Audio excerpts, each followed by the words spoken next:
palabras menos.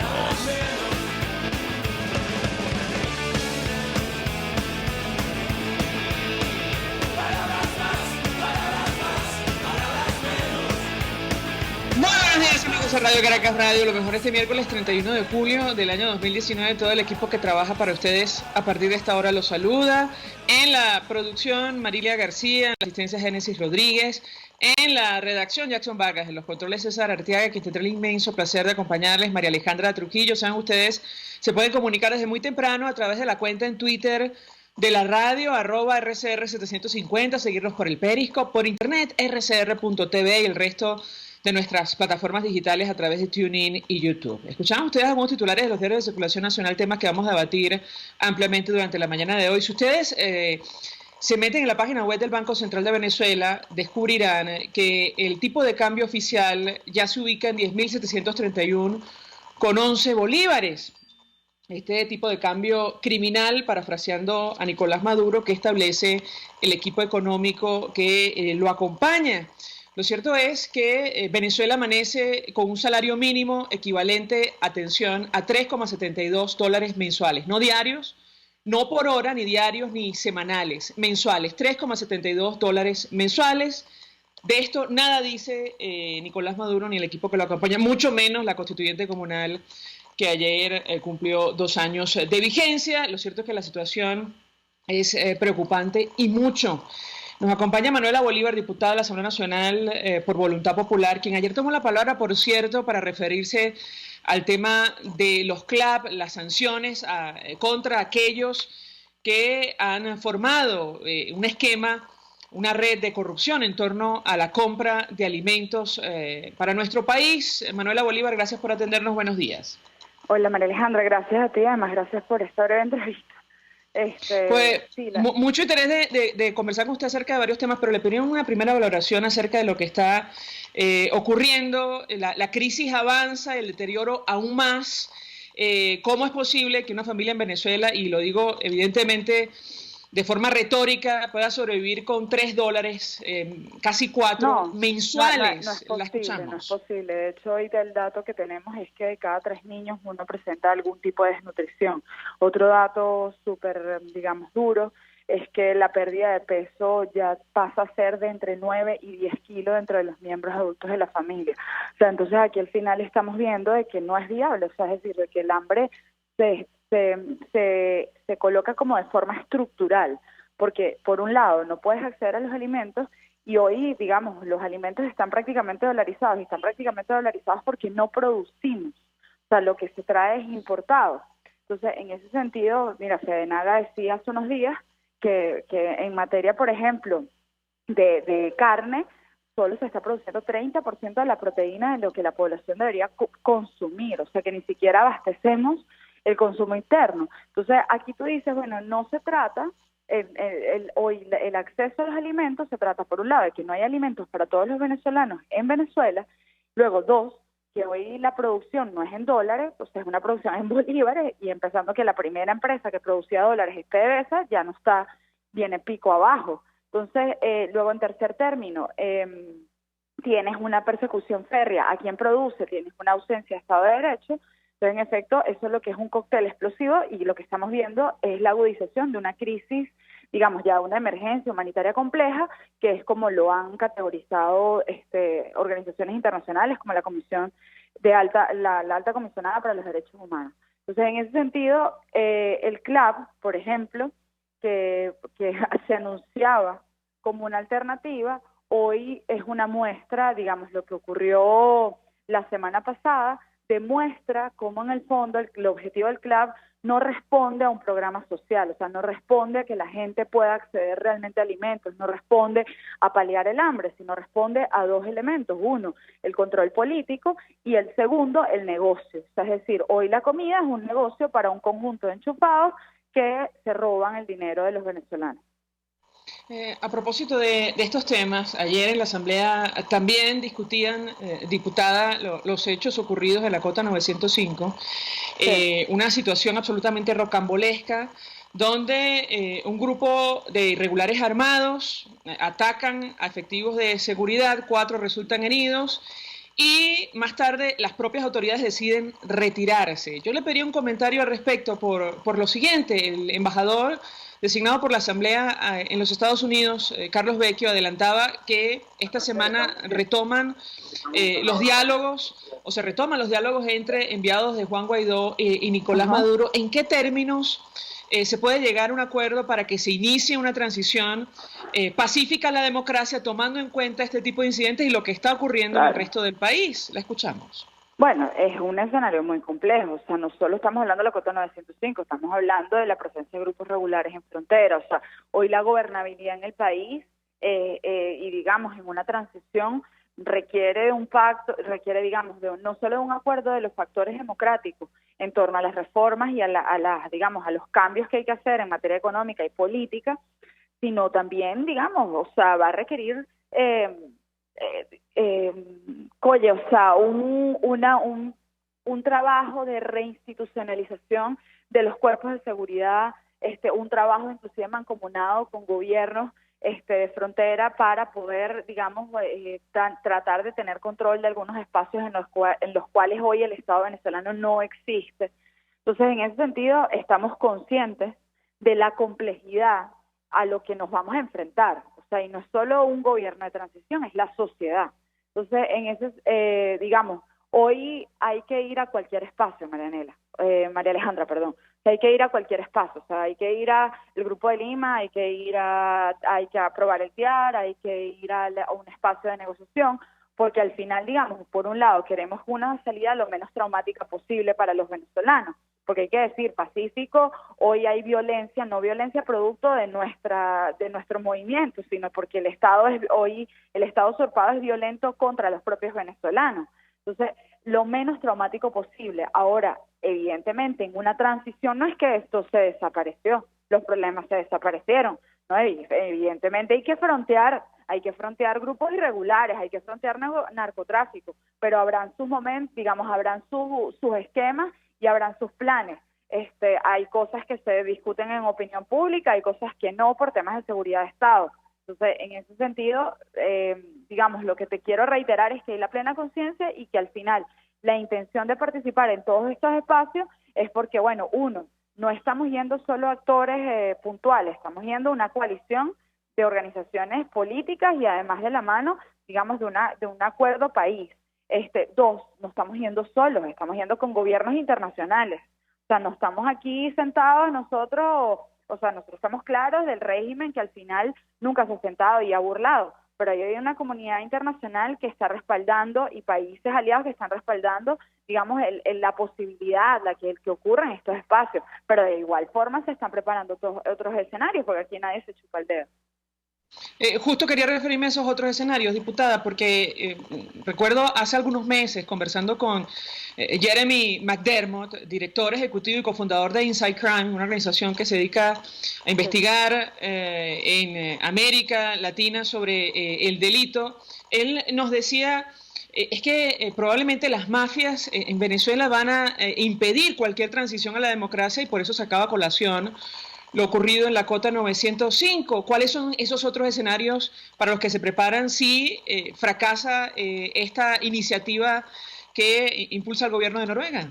Mira, la verdad, María Alejandra, quisiera poder ser amplia y decirte aquí, pero aquí no estamos en un escenario democrático. Este programa, aunque no está en la radio, en efecto también está monitoreado por el régimen, me explico. Hay cosas que no se pueden hablar francamente, aunque se quisiera. Sin lugar a duda hoy ninguna acción va a estar dada aislada, o sea, hay acciones, digamos, que se están articulando con gobiernos, o sea, hay acciones que hoy se articulan con organismos, hoy hay una defensa férrea por la democracia en Venezuela y a eso le apostamos. Evidentemente queremos que sea lo menos traumático posible. ¿Aló? Diputada, no sé si me escucha usted. Finalmente, le preguntaría acerca de las amenazas ciertas contra ustedes por la aprobación del acuerdo de reingreso de Venezuela al TIAR, al Tratado Interamericano de Asistencia Recíproca. Hace algunos días comentábamos con los amigos oyentes esta circular que publicó algún diputado con una orden del Ministerio, supuesta orden del Ministerio de Interior para prohibirles salida del país, incluso ordenando su detención preventiva. Quisiera un comentario y su reacción en torno a este tema, Bueno, si el equipo de Nicolás Maduro decide actuar en esa dirección. mira, que hay diputados presos ya, o sea, que hay gente perseguida, o sea, estamos claros que aquí es un tema de espada de Damocles, es un tema de tiempos, me explico. Lo que hay es un compromiso. Ahora, se hizo esto, se ha hecho, digamos, la Asamblea Nacional ha hecho la ruta que prometió hacer. Y estamos trabajando, ojo, conscientes de todos los riesgos, o sea, conscientes, digamos, de que está Requesens en el helicoide, que está Marrero ahí, que está Edgar Zambrano en Fuerte Tiuna, o sea, aquí estamos claros a lo que nos enfrentamos. Lo que es un compromiso también a los venezolanos es decirles que nosotros estamos claros en el compromiso que asumimos y que no vamos a retroceder. Ahora, reitero, o sea, creo que este movimiento tampoco se trata de uno. O sea, esto ya arrancó. O sea, aquí el hecho de pedir las elecciones presidenciales le quita una legitimidad al régimen que hoy nadie los reconoce. Hoy están más solos que nunca. Y eso no lo van a resolver. O sea, eso solo se resuelve con un cese a la usurpación y yendo a una transición que permita unas elecciones libres a los venezolanos. Diputada Manuela Bolívar, gracias por atendernos, acompañarnos, gracias, como siempre. Diputada de Voluntad Popular. Ella expresaba opinión, análisis acerca de lo que ha ocurrido en las últimas horas. Su intervención ayer en el Parlamento se refería justamente a este tema de los CLAP, la compra de alimentos. Recuerden ustedes, recientemente una red de corrupción que se ha formado en torno a este tema, que ha provocado acciones judiciales en México, investigaciones en Colombia y sanciones en los Estados Unidos, de una evidencia, bueno, lo que ha ocurrido en el marco de la profunda crisis que afecta a nuestro país. Insistimos, amanecimos con un salario mínimo por decisión del equipo económico de Nicolás Maduro que equivale a $3,72 mensuales, no por hora, no diarios, no semanales, mensuales en nuestro país. Vamos a la pausa. Al regreso venimos con más. Usted escucha Palabras Más, Palabras Menos en RCR 750 AM. Puedes seguirnos en nuestras redes sociales. En Twitter, @RCR750, la radio que se ve. Colegas ingenieros, arquitectos y profesionales afines, el CIB a lo largo de sus 157 años de existencia siempre ha estado del lado correcto de la historia, defendiendo fervientemente la democracia, el profesionalismo y el desarrollo integral de nuestra querida y amada Venezuela. Y aunque pensemos que la oscuridad nunca se termina, amanece, siempre amanece, porque Dios puede más, siempre puede más. En la avenida Páez del Paraíso se encuentra Tu Cocada Express. Te invitamos a que pruebes la mejor cocada de toda Caracas, con los toppings favoritos. Además, helados, dulces, aceite y agua de coco. Síguenos, @Tu Cocada Express, frente al Parque Naciones Unidas del Paraíso. Tu Cocada Express El Paraíso, como tú la quieras. Mensaje del ingeniero Kenick Navarro, presidente del FOMPRES CIB. Apreciado colega ingeniero aquí. Venezuela lidera lamentablemente, el número de ciudadanos que han sido captados por prácticas ilegales, evidentemente producto de el éxodo masivo, la salida de Venezuela. Y vamos a tratar de conversar. Le comento a mi equipo con Ligia Bolívar y si no, Carlos Trapani de SECODAP, por el impacto que esto tiene. Ayer el secretario general de la OEA, Luis Almagro, vamos a tratar de rescatar ese sonido, emitía un comunicado, un mensaje grabado en sus redes sociales referido a este tema, haciendo un llamado a América Latina para afrontar el impacto que esto tiene sobre todo para la migración venezolana. Más de 4 millones de ciudadanos han abandonado nuestro país y lamentablemente muchos de ellos han caído en estas redes. El 70% de las víctimas de la trata de personas son mujeres y niños, según lo advertía ayer Naciones Unidas. Me comentará mi equipo si tenemos este sonido, este extracto de la declaración de Luis Almagro. Si les parece, podemos escucharlo. cuando se refiere justamente al problema y hace un llamado a los países de América Latina. No tenemos no lo tenemos todavía. Bueno, en tanto, pues tratamos de recuperar este sonido. Les comento acerca de lo dicho por la Universidad Católica Andrés Bello sobre la trata de personas en Venezuela. Insistimos, en este momento Venezuela lidera la lista de países que lamentablemente resultan afectados por esta práctica. Nos acompaña Ligia Bolívar del equipo del Centro de Derechos Humanos de la Universidad Católica Andrés Bello. Como siempre, gracias por atendernos. Buenos días. Hola, buenos días. ¿Cómo estás? Bien, mucho interés de conocer la información que pueda compartir con nosotros en torno a este tema. Es otra de las dimensiones de la crisis que afecta a nuestro país y nos referimos a la trata de personas. Venezuela encabeza el primer lugar de prevalencia, decían algunos representantes del Centro de Derechos Humanos y otras instituciones esta semana, seguida de Haití y República Dominicana en América Latina. ¿Qué puede comentarnos? Sí, según entiendo, todavía el estudio no maneja cifras como para estas afirmaciones, que entiendo que más bien fue una reinterpretación de algunos medios de comunicación. Precisamente porque Venezuela tiene tan poco interés en el tema que no maneja cifras, ¿ya? Ahora bien, dicho esto, sí en este momento al tener un volumen de personas saliendo del país tan elevado y estas personas están saliendo en condiciones tan precarias, son obviamente presa fácil de la trata. Pero lamentablemente no existen cifras lo suficientemente detalladas al respecto. De hecho, por mencionar un caso, en Chile ayer se dio a conocer información sobre lo que han sido las denuncias de trata en los últimos 6-7 años, y no se mencionaban casos de Venezuela, ¿ya? En los primeros 5 lugares de nacionalidades víctimas de trata en Chile, ¿ya? Eso no quiere decir que no exista. Quizás Chile está un poco más lejos y este es un fenómeno que se ve en países más cercanos precisamente por lo que decía, por la precariedad de las personas que salen. Se ve en países como Colombia, se ve en países como Ecuador, se ve en países como Perú, se ve en países como Panamá, pero mi experiencia particular, por ejemplo, en Colombia, cuando estuve en noviembre del año pasado en la parte de la frontera de Cúcuta, La Parada, etcétera, es que se hablaba de trata y cuando trataba yo de conseguir información más fáctica, no existía, ¿ya? Entonces, es un fenómeno difícil. Es igual que el narcotráfico, además, que tú agarras una mula con 10 kilos y por otro lado están pasando 2 toneladas, pues entonces es un fenómeno bastante difícil de identificar.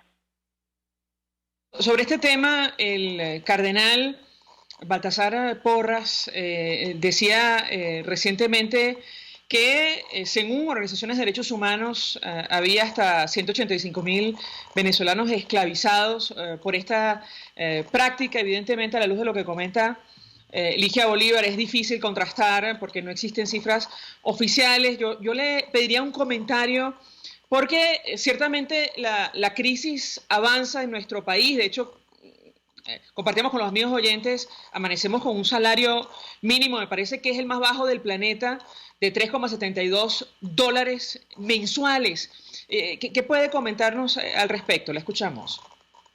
Sí, bueno, si nos ponemos un poquito rígidos en el concepto, la verdad es que todos estamos sometidos, la gran parte de la población de Venezuela está sometida a trata, ¿no? Porque los sueldos no se les puede empezar, no se les puede llamar sueldos, ¿no? La posibilidad de salir libremente del país es difícil en la medida en que no existen pasaportes, no existen medios de comunicación, las fronteras están cerradas o están muy restringidas, en fin. Casi que se podría decir que en Venezuela vivimos en una situación de trata, todos. Hay fenómenos, y eso también lo comentaba yo ayer con alguien, hay fenómenos que se están dando dentro del país también, o que se dieron dentro del país, quizás ahora menos, pero todavía existen, y me causaba gracia, por decir una palabra, un tuit que sacó ayer la Defensoría del Pueblo donde decía que había que combatir la trata porque es un delito internacional y qué sé yo qué historia, y resulta que en el caso de Venezuela la trata la impulsó el gobierno de Chávez primero y ahora el de Maduro. ¿En qué sentido? En el sentido que si tú traes un médico cubano y le pagas una miseria aquí porque el sueldo se lo estás entregando a su gobierno en su país de origen y le limitas, le restringes el tránsito, le quitas el pasaporte y lo tienes bajo amenaza, pues eso es trata. O sea, eso no es un trabajo libre que está realizando esa persona por su propia voluntad y por su propia elección.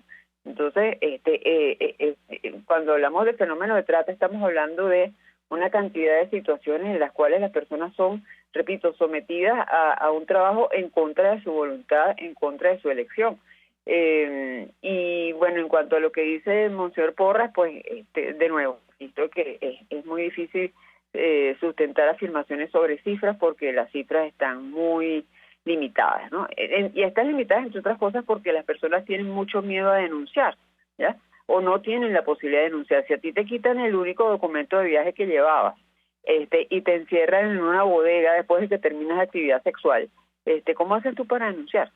Es muy, muy difícil.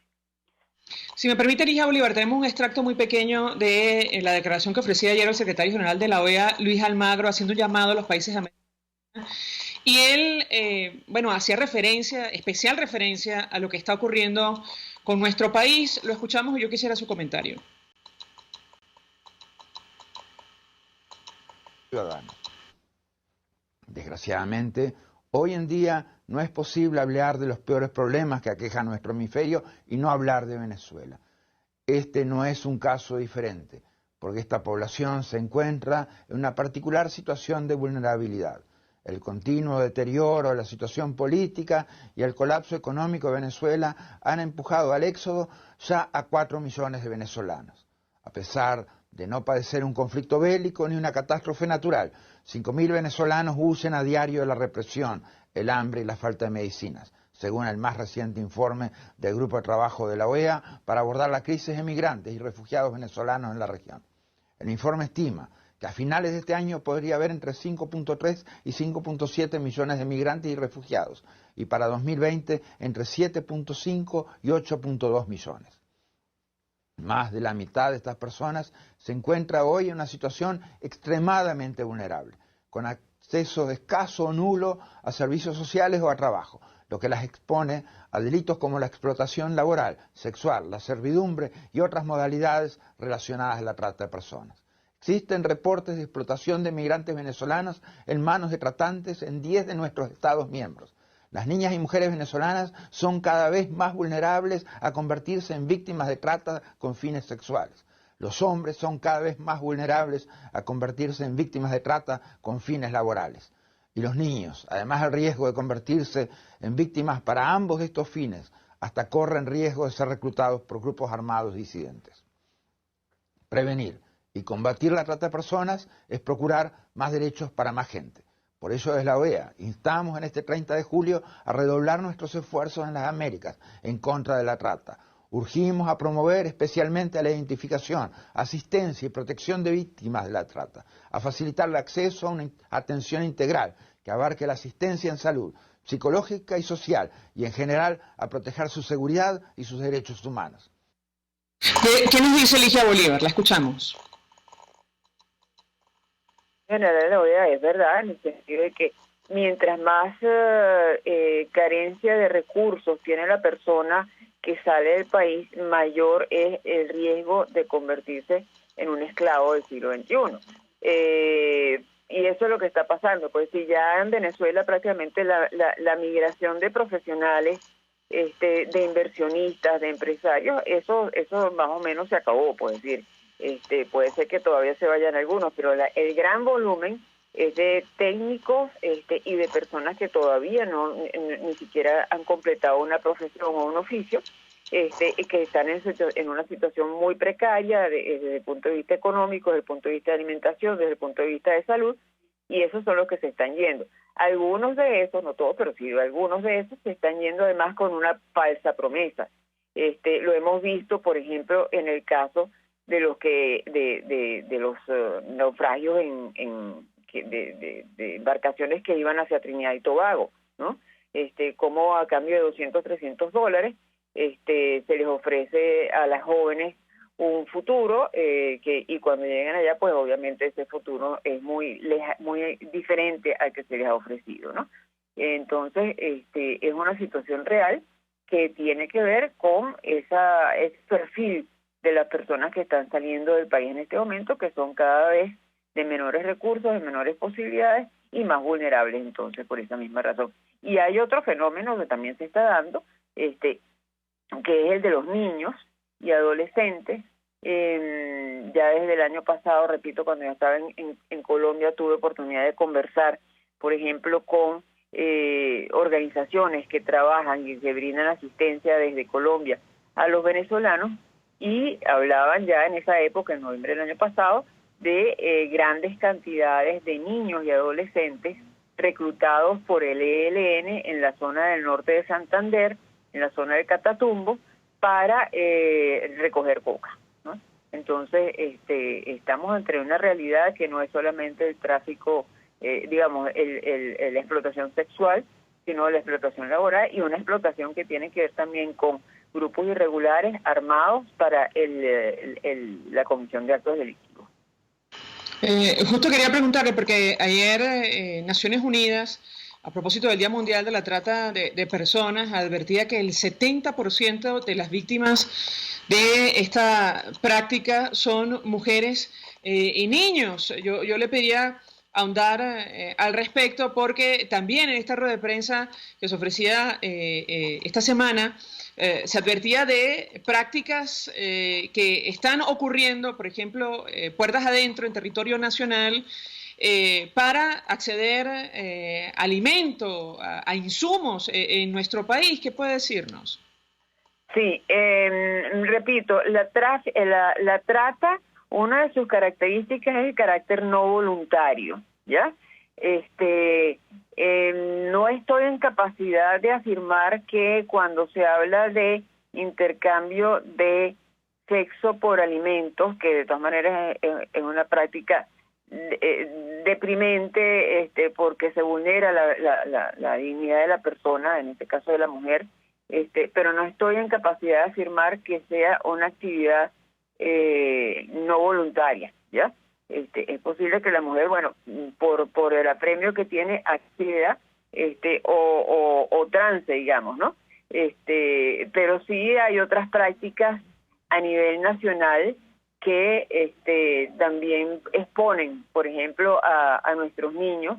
En estos días estaba precisamente una colega del Centro de Derechos Humanos en la frontera con Brasil, y allá tuvo la oportunidad de conversar con un adolescente de 16 años que le narró cómo él había llegado no acompañado a territorio brasileño después de haber pasado un tiempo en las minas del Estado Bolívar, ¿no? Entonces, obviamente las condiciones en las que están esos jóvenes en las minas del Estado Bolívar no son precisamente condiciones laborales adecuadas, ¿no? Porque ya sabemos todo lo que significa de por sí ese ambiente minero, ¿no? Y más si se trata de jóvenes y adolescentes, pues entonces están sometidos a una explotación, ¿no? Pero insisto, no estoy en capacidad, no digo que no suceda, ni lo quiero simplificar ni restarle importancia, pero no estoy en capacidad de afirmar que en el caso denunciado por Michelle Bachelet y denunciado también por otras organizaciones posteriormente sobre el tema del sexo a cambio de comida, se puede hablar de algo no voluntario. Claro, forzado, repito, por la situación, eso sí.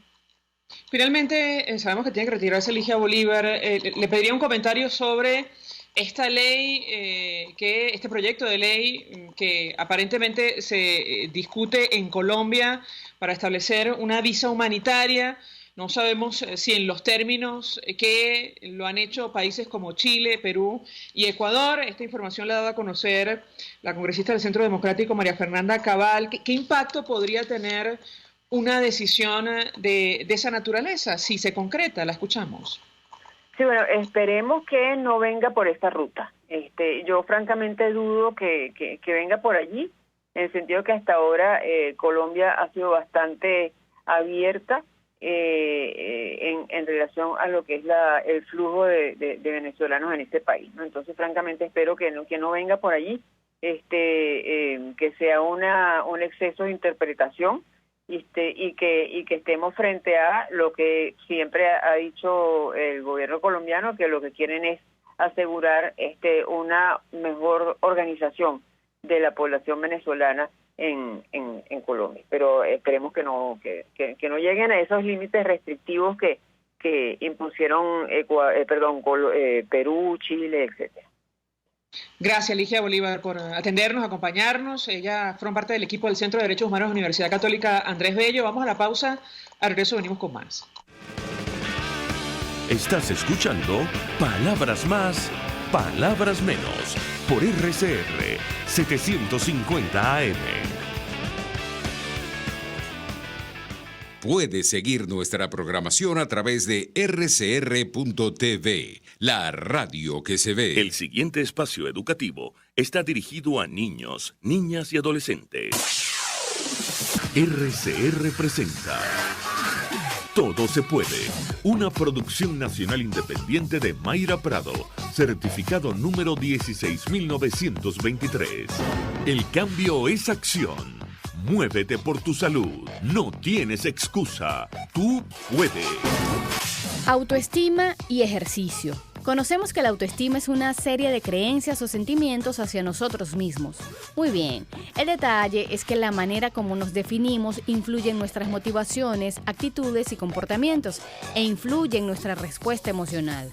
Hoy recordamos que una de las poderosas formas de mejorar nuestra autoestima es haciendo ejercicio, pero ¿sabías que agregándole música puedes tener un efecto aún más positivo? La capacidad de la música para despertar emociones y estados de ánimo hace que sea utilizada por todas las personas. La música puede ayudar a romper el aislamiento y estimular la relación con los demás. Por otra parte, es una manera de centrarse en el presente y de facilitar la comunicación y la expresión. Combinando la música con el ejercicio podemos vivir una explosión positiva de bienestar físico y mental. Tendremos el rostro más relajado, la mirada viva y serena, la mandíbula relajada, la voz más calmada, firme y clara, la postura erecta, firme, equilibrada, el caminar resuelto y decidido. En general, todo el cuerpo expresa seguridad y decisión. Actividades físicas combinadas con música, desde caminar hasta, ¿por qué no?, el pole fitness, pueden impactar positivamente en tu autoestima y, por supuesto, en tu calidad de vida. El ejercicio, ahora combinado con la música, son valiosas herramientas al alcance de todos para mejorar nuestra autoestima. ¿Cuál música escuchas para entrenar? Cuéntame por @MayraPradoL. Todo se puede. RCR presentó Todo se puede con Mayra Prado. Síguela por Twitter, @todosepuedenet. Una producción nacional independiente de Mayra Prado, certificado número 16923. Mensaje del ingeniero Ramón López, vicepresidente del Colegio de Ingenieros de Venezuela. Apreciado colega ingeniero, arquitecto y profesional afín, el sistema de salud venezolano no presta la atención requerida y la altísima inflación encarece notoriamente este servicio. Es por ello que el Fondo de Previsión Social del CIP te ofrece un servicio de salud seguro, confiable y accesible, con amplia cobertura. Para mayor información visita el portal www.cib.net.be. Colegio de Ingenieros de Venezuela, construyendo futuro. Mis amigos, quiero hablarles de Dilab Biodiagnóstica, un nuevo laboratorio clínico con un concepto original.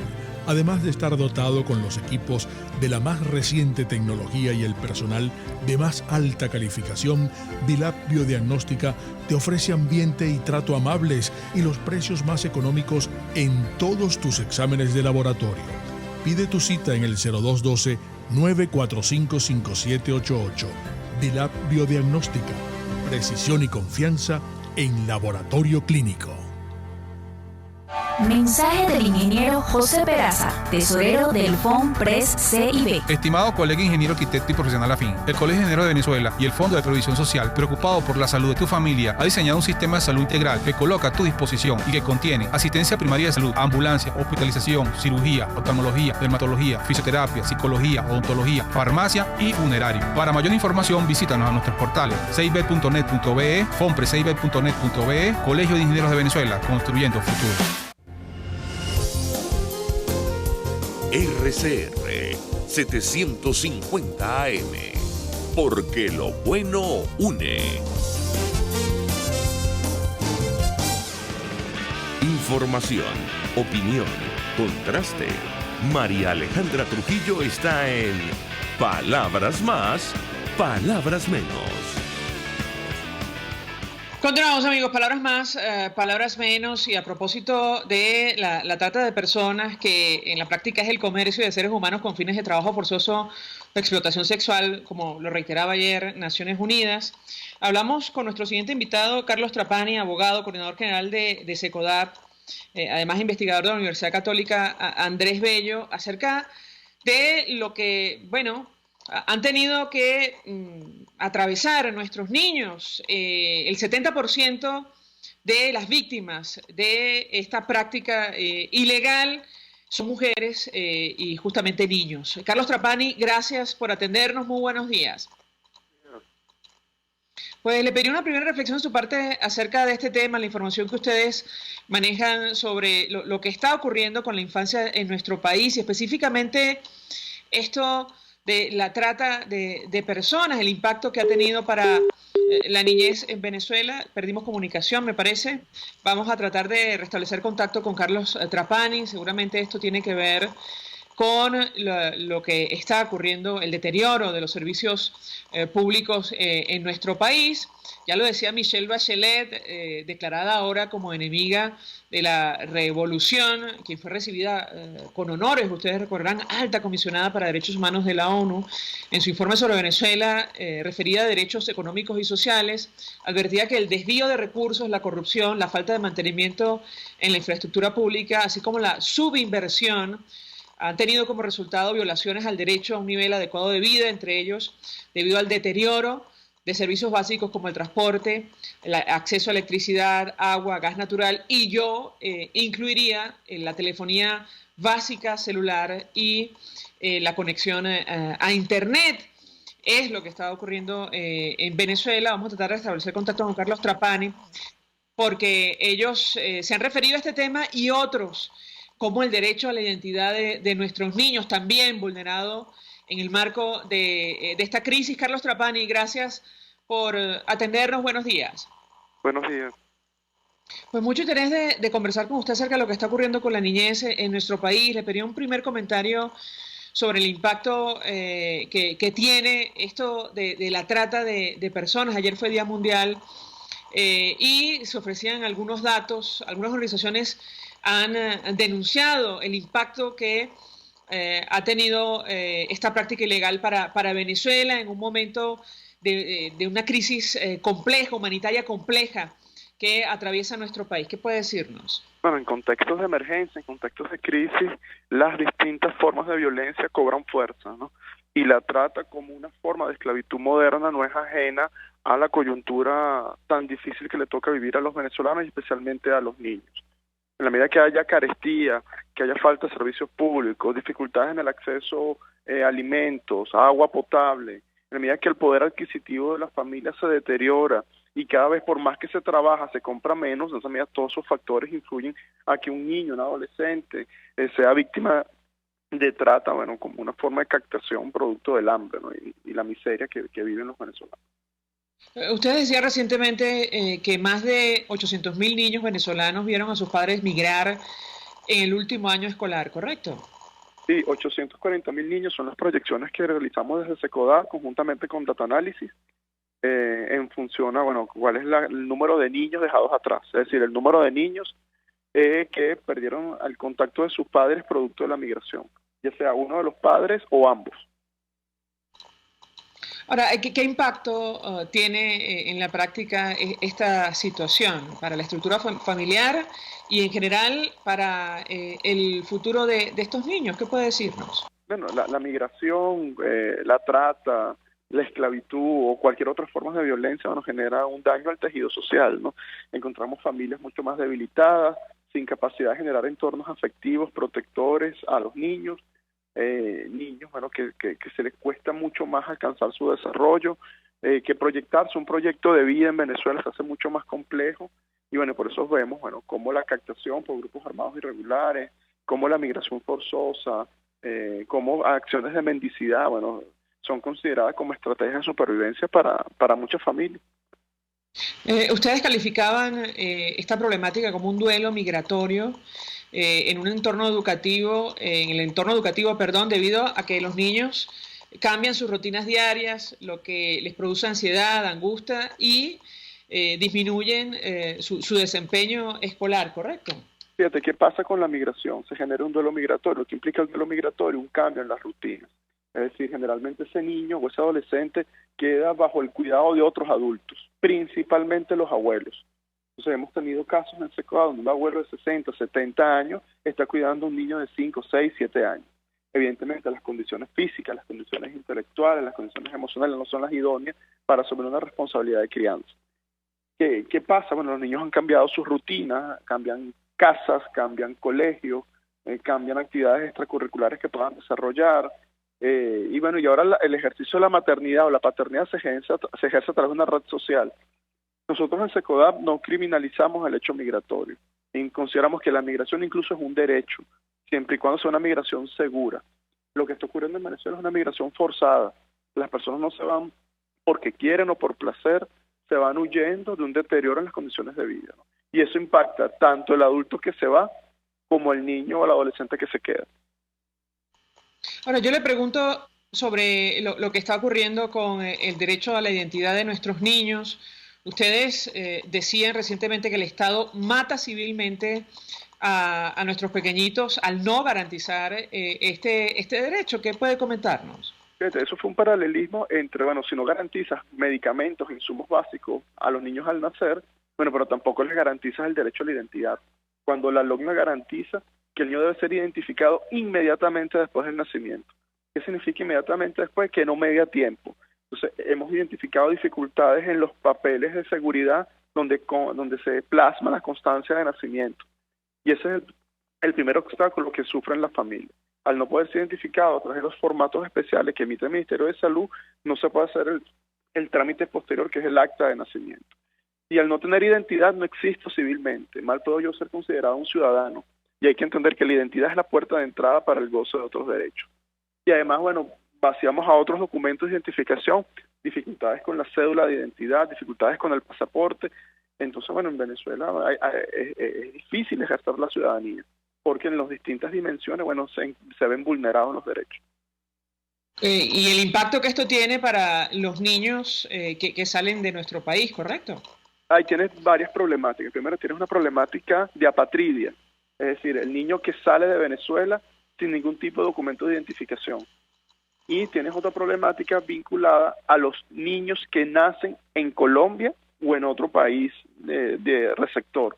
¿Qué pasa en Colombia? Que en Colombia solo se reconoce el derecho por derecho consanguíneo, no por el derecho al lugar del nacimiento. Entonces tienes una gran cantidad de niños que salen de Venezuela que ni son colombianos ni son venezolanos, eso genera apatridia. Y también tienes otra problemática, aquellos niños que están fuera de Venezuela, que salen con su pasaporte y salieron sin tener cédula de identidad. Al momento de la renovación y tener la edad más de 9 años, se les exige como requisito la cédula. Al no tener cédula, no tienen tampoco pasaporte por vía de consecuencia. Entonces, bueno, si no logran garantizar algo tan básico como es la identificación de los ciudadanos de un país, bueno, difícilmente se pueden garantizar otras condiciones que son mucho más complejas, que exigen políticas públicas, que exigen inversión.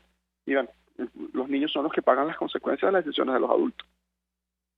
Pregunto a nuestro invitado, ustedes identificaron varias razones que explican este tema, la vulneración del derecho a la identificación de los niños de nuestro país. Por ejemplo, las fallas en el sistema automatizado, el retraso en la entrega de documentos, falta de materiales, el elevado costo para la emisión de los documentos en un país, insistimos, que amanecemos con un salario mínimo de $3,72. Quisiera su comentario en torno a este tema. Mira, con respecto al cobro de tasas para niños, es un cobro que es ilegal. SECODAP, desde el 26 de enero del año 2015, consignó un recurso en el Tribunal Supremo de Justicia para buscar la eliminación de los cobros, y al día de hoy ese recurso ni siquiera está decidido. La LOGNI establece la gratuidad como un principio transversal para todo trámite que al menos involucra a los niños. Y ese principio se olvidó cuando se cambió la ley de timbre fiscal por la ley habilitante de diciembre del año 2014. Que busca la gratuidad, superar obstáculos económicos que le impiden a los niños ejercer sus derechos. El niño es dependiente económicamente y no puede funcionar la dependencia al limitarse el tener un documento que lo identifique. Otra problemática, bueno, la falta de inversión. El sistema de registro civil se centralizó a través del CNE, debilitando la estructura municipal. La falta de indicadores, la falta de datos, la falta de registro. ¿De dónde obtuvimos los datos? Bueno, analizando más de 1.400 noticias publicadas en la página web del SAIME. Ahí es la data, porque no hay una memoria y cuenta, no se indica cuánto se está invirtiendo en los niños en términos de identificación. Bueno, ¿cuál es la realidad de las oficinas de registro civil a nivel municipal? ¿Cuántas cédulas se han emitido? ¿Cuánto es la demanda? ¿Por qué se prioriza el carnet de la patria y se hace más esfuerzo en difusión para que las personas saquen el carnet de la patria y no la cédula de identidad, que es el único documento válido de identificación en Venezuela? Bueno, yo le pregunto a nuestro invitado, tomando en cuenta que los oficiales de la Alta Comisionada de Derechos Humanos, entiendo, todavía continúan en nuestro país, a la luz de lo que quedó reflejado en el informe de Michelle Bachelet sobre Venezuela, ¿no es posible denunciar esto hasta instancias internacionales para obligar al Estado que cumpla con sus responsabilidades? Lo decía el informe, al menos en materia de salud, el gobierno tiene que asumir sus obligaciones, las cuales son irrenunciables aún por motivos económicos. ¿Qué puede decirnos? Bueno, pero es que ya se ha denunciado. En materia de infancia, si uno revisa los informes de Naciones Unidas que emite el Comité de Derechos del Niño, esas recomendaciones han sido recurrentes en las 3 recomendaciones del país. Hay medidas cautelares a favor de los niños en la Comisión Interamericana de Derechos Humanos en lo que respecta a los pacientes del Servicio de Nefrología del JM de Los Ríos. Entonces, ha habido denuncias. Lo que falta, bueno, es que el Estado cumpla con sus obligaciones y lo haga bien. ¿Por qué no lo ha hecho? Bueno, una falta de voluntad política, una falta de disposición, una falta de interés e incluso una falta de capacidad de cómo resolver los problemas de los niños. Todo eso confluye, bueno, que son los niños quienes están sufriendo. ¿Qué nos toca hacer? Seguir documentando, seguir denunciando y sobre todo desmontar la idea de que parece que los males del país nacen a partir de las sanciones. Los problemas vinculados a la infancia tienen años denunciándose. Con la reforma de la Ley de Infancia del año 2007, ahí se condenó la protección de los niños. Ahí donde empezaron los problemas, la desinversión, la falta de programa, la falta de servicio, un debilitamiento de los organismos que dan protección a los niños, consejeros de protección que trabajan con las uñas, que no tienen programas a dónde referir. Entonces no se trata de unas sanciones económicas, se trata de que haya un acumulado de errores, un acumulado de omisiones, un acumulado de improvisaciones y un acumulado de corrupción. Entonces, bueno, que no se le puede achacar una sanción. Y si eso fuera así, el Estado tiene que resolver y agotar todas las vías para garantizar los derechos de los niños y de todos los ciudadanos. Carlos Trapani, gracias por atendernos, acompañarnos, abogado, coordinador general de SECODAP, investigador de la Universidad Católica Andrés Bello, ofreciendo detalles, información acerca de lo que está ocurriendo con la infancia en Venezuela. Vamos a la pausa, regreso, venimos con más. Escuchas a María Alejandra Trujillo en Palabras Más, Palabras Menos, por RCR 750 AM.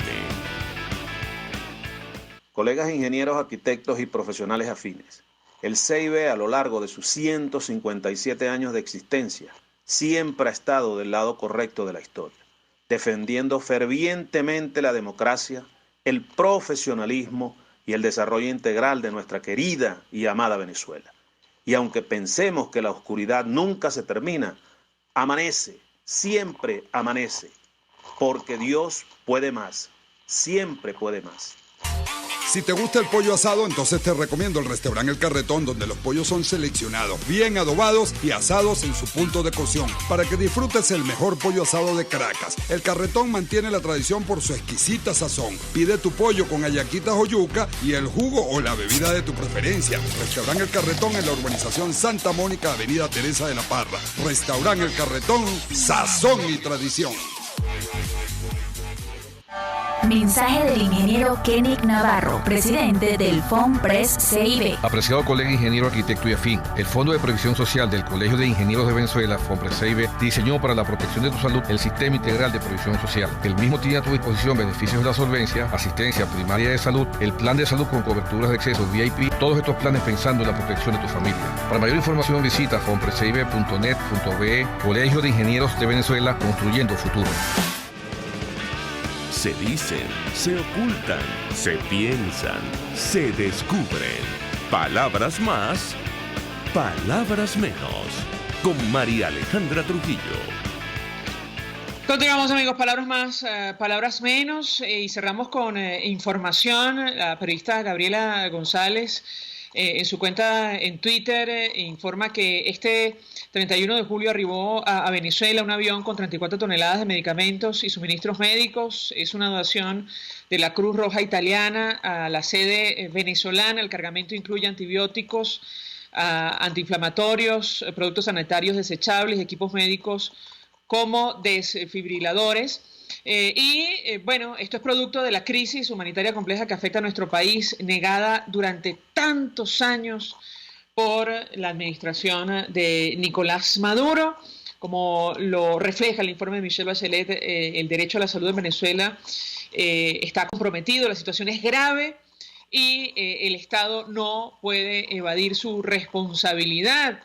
Estas responsabilidades son irrenunciables aún por motivos económicos. Nosotros nos despedimos y lo hacemos a nombre de Jaime Estares de la Dirección General de la Estación, en la gerencia de producción Wilitz Arcaya, en la producción Marilia García, en la asistencia Génesis Rodríguez, en la redacción Jackson Vargas, en los controles César Arteaga, quien tuvo el inmenso placer de acompañarles, María Alejandra Trujillo. El Colegio de Ingenieros de Venezuela y el Fondo de Previsión Social del Colegio de Ingenieros de Venezuela presentaron. RCR presentó Palabras más, palabras menos.